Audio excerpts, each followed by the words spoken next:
A 50-cent lesson in persistence.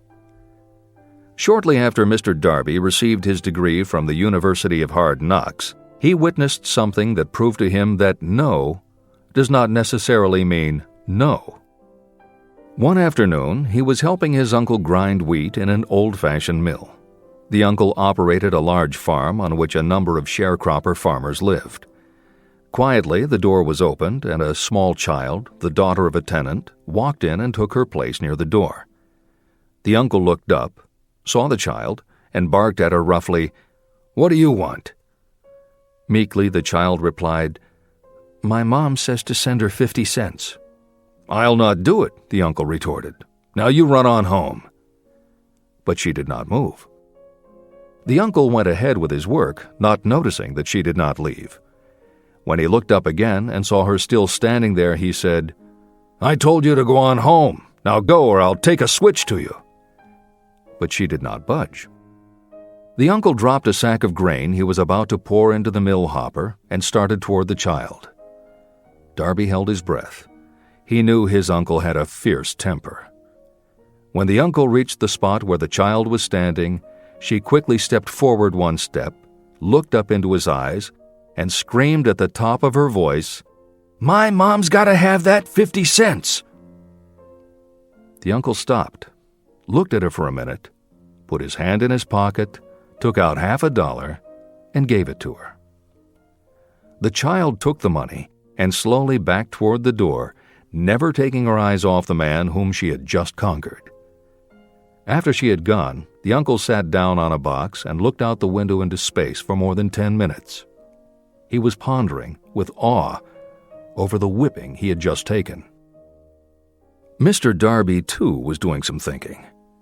This was the first time in all his experience that he had seen a child deliberately master an adult. How did she do it? What happened to his uncle that caused him to lose his fierceness and become as docile as a lamb? What strange power did this child use that made her master of the situation? These questions flashed into Darby's mind, but he did not find the answer until years later when he told me the story. Strangely, the story of this unusual experience was told to me in the old mill on the very spot where the uncle took his whipping. As we stood there in that musty old mill, Mr. Darby repeated the story and finished by asking, "What can you make of it? What strange power did that child use that so completely whipped my uncle?" The answer to his question will be found in the principles described in this book. The answer is full and complete. It contains enough details and instructions for you to understand and apply the same force that the little child accidentally stumbled upon. Keep your mind alert, and you will learn exactly what strange power came to the rescue of the child. You may catch a glimpse of the power in this chapter, or it may flash into your mind in some later chapter. If you stay alert to the possibility, somewhere you will find the idea that will quicken your receptive powers and place at your command this same irresistible power. It may come in the form of a single idea, or it may come as a complete plan or a purpose. It may even cause you to go back over your past experiences of failure or defeat, and in doing so, it may bring to the surface some lesson by which you can regain all that you lost through defeat. After I had explained to Mr. Darby the power unwittingly used by the little child, he mentally retraced his 30 years as a life insurance salesman. As he did so, it became clear to him that his success was due, in no small degree, to the lesson he had learned from the child. Mr. Darby pointed out, "Every time a prospect tried to bow me out without buying, I saw that child standing there in the old mill, her big eyes glaring in defiance, and I said to myself, I've got to make this sale. The better portion of all sales I have made were made after people had said no." He also recalled his mistake in having stopped only 3 feet from gold.